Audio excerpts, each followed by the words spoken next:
Hello, my name is Viktor Athelstan, and today we are going to be talking about the book Love Habit by T.L. Clarke. Usually on this channel I talk about medieval history and monks, and I recently read this romance book, so why not talk about both? I'm going to read you the back of the book, just so you can get an idea of what the plot is. Two monks in love, ... 1485. Paul timidly enters Dartmouth Priory to avoid marriage. In good faith, he expects to live out his days in chaste devotion to God. But there is temptation lurking within the monastery walls. For there is also another novice, Luke, who both resembles and sings like an angel. Is he a test, a gift? Paul must decide. Can these two young men venerate love alongside liturgy, or will they be cast out? A religious, yet irreverent story awaits. So, naturally, when this was advertised to me on Instagram, or was it TikTok? No, I think it was Instagram. I knew I had to read it, as you can see from my channel, and if you read my web novels, I do love a good gay monk story. So this is about T.L. Clarke, and it's a Tudor romance, so, it's technically in the medieval period, but it's Tudor, and I'm glad that the author set this in 1485, because I have a tendency, when I am reading historical fiction and there's a date, to look up, hey, what are some major events that my characters might live through? Because it's 1485, they got like 50-something years before the dissolution of the monasteries by Henry VIII. So they have the opportunity to live a long and happy life, which they do. So the story starts 1485. It doesn't say when it ends, but we will get into that. This review will contain spoilers. So who are our characters? You have Paul. He is son of a nobleman and a noble lady. He has a brother and a sister who has since died. He's studious and he's solemn, and he went to school, and so he's out of school and he's going to become a monk. He always knew that he was going to become a monk because his mother had a very difficult labor with him. His father prayed, if my son or my child and my wife live, give the child to an abbey, monastery, whatever. And this is a thing that people would do back in the day. I like this one because it's set in the Tudor period. Giving your child to a monastery was a common thing to do all throughout the early Middle Ages and the high Middle Ages. But as the Middle Ages went on, they stopped taking in kids because, you give your kid to a monastery for whatever reason, the kid might not actually want to be a monk, and then they'd leave, and then that'd be a whole big problem. Or rather, they would try to leave. And then there were also other reasons why monks didn't want kids in the monastery that I'm not going to go into, as this is supposed to be a book review about a cute book. Darker reasons, let's just say. But that's another topic for another day. So I did like the detail of later on in the period, people getting a little bit more of a choice. They're not just like, okay, you're at a monastery, you live here now. This one, because I don't actually know too much about the Tudor period, because my specialty for monastic life is really more earlier, and I'm still learning quite a bit, like the day-to-day bits. So the earlier period and kind of more the middle period. And I'm still always learning. That's the best thing about being a historian or interested in history, is there's always something new to read about. So anyway, so we have Paul. Then we have Luke, who has been a novice for 2 years. He's not taken his vows yet because he is a little bit of a jokester. The prior and everyone there is like, he's not ready. He is lively, and he's also an excellent singer. He sings like an angel. He is the son of a merchant, and his father gave him to the monastery, basically told him, like, listen, you have two other older brothers.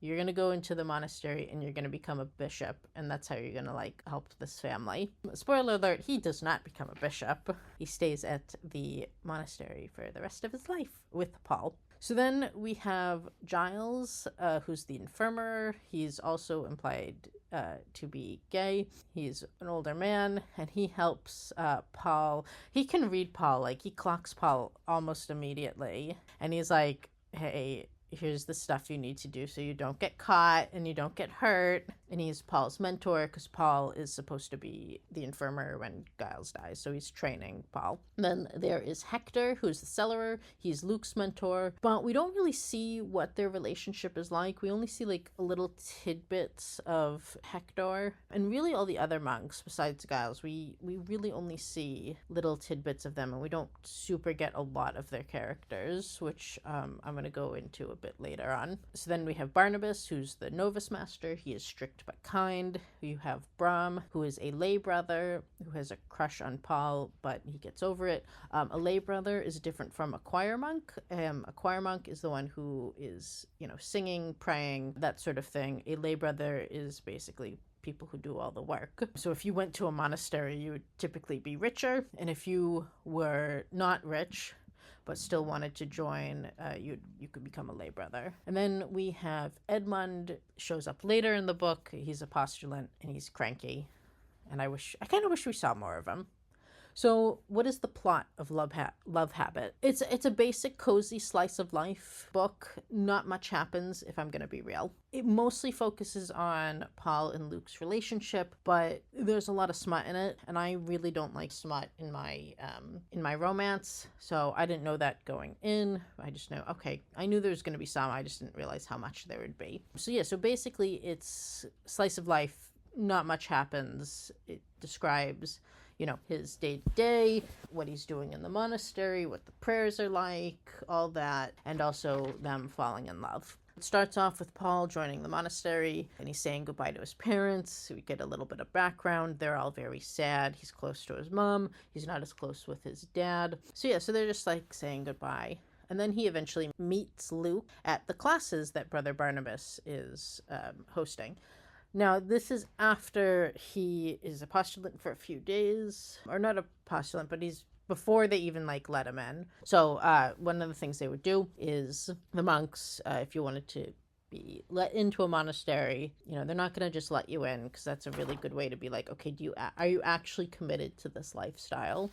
Are you actually committed to God? Because, people would join monasteries for whatever reason. A lot of people were devoted, but a lot of people were like, I like a roof over my head and free food. Or, maybe their girlfriend broke up with them. Maybe they're grieving. There's a bunch of stories from Caesarius of Heisterbach. Of course, I'm going to mention him even in this video, not about him, where, these guys would gamble away all their money, including their clothes, and be like, oh my God, I've lost everything. I'm going to become a monk. That's my solution. Because they're not really dedicated to the monastic life. They're just sad because they gambled everything away. And for the first few days, Paul is there all by himself. He can only kind of observe from afar. He's not even welcome into the church because, he's isolated and they're testing him. Eventually, he gets over this and he is, the allotted time period to be like, okay, are you actually serious about this has passed. And he meets Luke at the classes, which are held by Brother Barnabas. Now, most of the plot is really, really simple. And I don't really mean that in a bad way. There's not a lot of conflict. It's cozy. So because of that, I've just kind of written down some plot points that happen in no particular order. It's not really super relevant to the plot which order they happen in while I'm explaining it to you, because each part of the plot kind of happens in a few pages, and it is mostly smut, and here is what we did for each service. So some of the other plot points are: Paul figures out Luke is left-handed, and that's why he's bad at writing. Paul befriends Bram. Bram comes onto him. Paul rejects Bram nicely, and it's kind of awkward between them. Paul's brother gets sick from dysentery. Paul leaves and takes care of him and cures him because he's pretty much dying, but he makes him better. And then Sybil, Paul's sister-in-law, tells him, hey, thank you for coming. I tried my best. I have this medical knowledge as well from years of my family. All the women in my family have been passing this down generation after generation. Can I have some of your cures as well? And so they talk about that, whether or not Paul is going to exchange medical information. And he decides to take Sybil's medical book and is going to ask Giles what he should do. And so there's a little bit of plot about that. Giles figures out Paul is in love with Luke and gives him some tips about how to be discreet so he doesn't get caught and they don't hurt themselves when they're having fun. The monks have a snowball fight. Also, before Paul visits his brother, Luke visits Paul's brother and comes back with sweating sickness, and Giles, the local apothecary, and Paul work to cure him. But really, Paul and Giles cure him. That one, like, we know he's not going to die, but it's still pretty scary. Because I was looking up sweating sickness on Wikipedia after reading that. Because I didn't know much about it, because it is a Tudor thing, and it was actually a disease that showed up in 86 or 85. I'll show it on screen what it actually is, because I can't remember. But around this time period, and so he's one of the first people to get it. So that's kind of scary to be like, oh no, what's going to happen? Edmund arrives. He's cranky towards Paul. They have a miscommunication. It's cleared up. Brother Hector keeps fainting and getting sick. And spoiler alert, eventually Hector dies. And then they're all very sad. Brom introduces Paul to a new lay brother, Ralph. And Ralph is very guilty because he knows he's not attracted to women, but he was peer pressured into marrying this woman. He got her pregnant after they were married, because that's what married people do. They start families, and that's perfectly normal. But his wife and child died in childbirth, and so he's very guilty about that. And he's consumed with guilt to be like, if I had never married her, she would still be alive. And so Paul kind of comforts him regarding his wife dying. So those are some of the major plot points. Again, very cozy. I do recommend it. So, what did I like about the book? Again, it was a cozy read. It was very relaxing to read. I liked it. There wasn't a ton of conflict. I think if you're super stressed out and if you need something cozy and just cute, this is a pretty good book. If you are looking for monastic drama, this is not the book for you. There's very little conflict between the monks, and there's a reason for that we're going to get into later. But it's a very relaxing read. It's very well researched, which I really appreciated. I could tell the author, T.L. Clarke, did a lot of research on the medicine, which I love. I'm really interested in medieval medicine. Then the research on monastic life was very good. Again, I don't know a ton about the Tudor time period, because it's pretty late in the medieval period, and I focus more on the high and the early Middle Ages for my own writing, for my web novels and stuff. But, of what I knew, it was like, I could tell it was really well researched.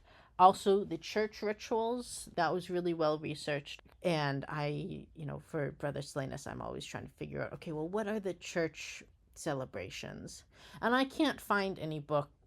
I can find some manuscripts, but my Latin isn't the best. So it's really hard for me to find texts that they would have used that I can actually read, and I don't have to translate bit by bit. And that's not even talking about transcribing the Latin text itself from the manuscripts and then translating it. So that's why I'm usually vague with church rituals, because, things did change over time. So I did appreciate the detail of the church rituals in Love Habit. I liked Giles as a character. I thought he was fun. I liked that all the characters are pretty much nice to each other, except Edmund, but, Edmund gets over that. It has a very bittersweet but cute ending. It's a bittersweet ending. And then I thought Paul and Luke were very cute together. That all being said, here's some things that were not for me, / I wish there was more of. Now, I'm not saying that these were flaws in the book, because I did enjoy the book, but this is kind of what I wish the author had expanded upon, or things that are great for certain audiences, but I am not that audience. And the first thing is the amount of smut. Now, I know this is a romance book. I personally do not like a ton of smut in my romance books. I like more yearning and more character development and more like, them getting to know each other. Again, I'm not saying that this is a flaw of the book. That's just not for me. And I think that's okay. Sometimes you can look at things and go, this isn't for me. And there's no moral judgment on it.